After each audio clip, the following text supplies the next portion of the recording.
മലയാളികൾക്കെല്ലാവർക്കും ഇന്ന് ഏറെ പ്രിയപ്പെട്ട യുവനടിയാണ് ഐശ്വര്യ ലക്ഷ്മി.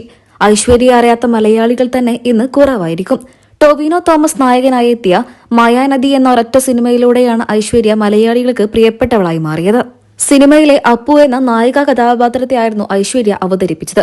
അപ്പുവിന്റെയും മാത്തന്റെയും സിനിമ ആരാധകർ ഇരു കൈയും നീട്ടി സ്വീകരിക്കുകയും ചെയ്തു. ഒന്നിനു പിറകെ ഒന്നായി നിരവധി സൂപ്പർ ഹിറ്റ് സിനിമകളിലാണ് മലയാളത്തിലും അന്യഭാഷകളിലുമായി ഐശ്വര്യ ലക്ഷ്മി അഭിനയിച്ചത്. താരം അഭിനയിച്ച ഓരോ സിനിമകളും സൂപ്പർ ഹിറ്റ് തന്നെയാണ്. ഇന്ന് തെന്നിന്ത്യയിലെ തന്നെ തിരക്കേറിയ യുവനടി കൂടെയാണ് ഐശ്വര്യ ലക്ഷ്മി. സ്ത്രീ ശക്തിയെ തെളിയിച്ചുകൊണ്ട് കുമാരി എന്ന സിനിമയിലൂടെയും താരം ശ്രദ്ധ നേടി. ഇന്ന് ലക്ഷക്കണക്കിന് ആരാധകരാണ് ഐശ്വര്യയ്ക്ക് മലയാളത്തിലും അന്യഭാഷാ സിനിമകളിലുമായിട്ടുള്ളത്. സിനിമയിൽ മാത്രമല്ല, സോഷ്യൽ മീഡിയയിലും ഐശ്വര്യ സജീവമാണ്. താരം തന്റെ ഓരോ വിശേഷങ്ങളും സോഷ്യൽ മീഡിയയിലൂടെ ആരാധകർക്കായി പങ്കുവെക്കാറുണ്ട്. ഐശ്വര്യയുടെ വിശേഷങ്ങൾ അറിയാനും കേൾക്കാനും ആരാധകർക്കും വലിയ ഇഷ്ടമാണ്. ഇപ്പോൾ ഇതാ ഐശ്വര്യയുടെ പുത്തൻ വാർത്തയാണ് സോഷ്യൽ മീഡിയയിലൂടെ പുറത്തു വരുന്നത്. ഇപ്പോൾ ഇതിനെക്കുറിച്ചുള്ള വാർത്തകൾ തന്നെയാണ് സോഷ്യൽ മീഡിയയിൽ എല്ലായിടത്തും. അടുത്തിടെ ഈ വർഷം ജീവിതത്തിലൂടെ കടന്നുപോയ നല്ലതും ചീത്തയുമായ കാര്യങ്ങളെക്കുറിച്ചുള്ള ചിത്രങ്ങൾ ഐശ്വര്യ ലക്ഷ്മി തന്റെ സോഷ്യൽ മീഡിയ പേജുകളിലൂടെ ആരാധകരുമായി പങ്കിട്ടിരുന്നു. ചിത്രങ്ങളിൽ താരം ആശുപത്രിയിൽ കഴിയുന്നതിന്റെയും പൊട്ടിക്കരയുന്നതിന്റെയും ചിത്രങ്ങളും ഉണ്ടായിരുന്നു. ആ ഫോട്ടോകൾ നിമിഷ നേരങ്ങൾ കൊണ്ട് തന്നെ സോഷ്യൽ മീഡിയയിലൂടെ വൈറലാവുകയും ചെയ്തു.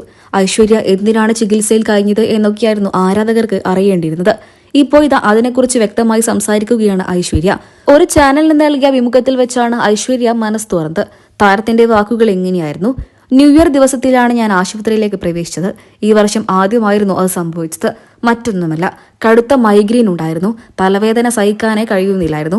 അങ്ങനെയാണ് ന്യൂ ഇയറിന് 1-ാം തീയതി തന്നെ ഞാൻ ആശുപത്രിയിലേക്ക് പോയത്. മനസ്സില്ലാ മനസ്സോടെയാണ് ഞാൻ ന്യൂ ഇയറിന് തന്നെ ആശുപത്രിയിലേക്ക് പോയത്. ന്യൂ ഇയർ ദിവസം തന്നെ ആശുപത്രിയിലായത് എന്നെ വല്ലാതെ ദുഃഖിപ്പിക്കുകയും ചെയ്തിരുന്നു. ഒരുപാട് വർഷമായി മൈഗ്രെയിൻ എന്റെ കൂടെയുണ്ട്. ഒരു ദിവസം ന്യൂ ഇയറിന്റെ തലേദിവസം വീടിനടുത്തുള്ളവരെല്ലാവരും വല്ലാത്ത പരിപാടികളിലായിരുന്നു. ലൗഡ് സ്പീക്കറിൽ പാട്ട് വെച്ചു. പാട്ടിന്റെ സൗണ്ട് കൂടിയതോടെ എനിക്ക് മൈഗ്രെയിനും വരാൻ തുടങ്ങി. അങ്ങനെയാണ് ആശുപത്രിയിലേക്ക് പോയത്. അങ്ങനെ 8 മണിക്കൂറോളം ആശുപത്രിയിൽ കിടക്കേണ്ടി വന്നു. അവിടെ കാഷ്വാലിറ്റിയിൽ ഡോക്ടറായി ഉണ്ടായിരുന്ന കുട്ടി എന്റെ കൂടെ പഠിച്ചതാണ്. ഞങ്ങൾ രണ്ടുപേരും ഒരുമിച്ച് പഠിച്ചതാണ്.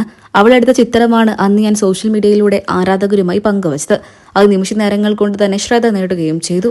നാളുകൾക്ക് മുമ്പ് സംഭവിച്ച കാര്യങ്ങളെക്കുറിച്ചാണ് ഐശ്വര്യ ലക്ഷ്മി തുറന്ന് സംസാരിച്ചത്. നിങ്ങൾക്ക് ഐശ്വര്യ ലക്ഷ്മിയെ ഇഷ്ടമാണോ? നിങ്ങളുടെ വിലയേറിയ അഭിപ്രായങ്ങൾ കമന്റ് ബോക്സിലൂടെ പറയാൻ മറക്കരുത്.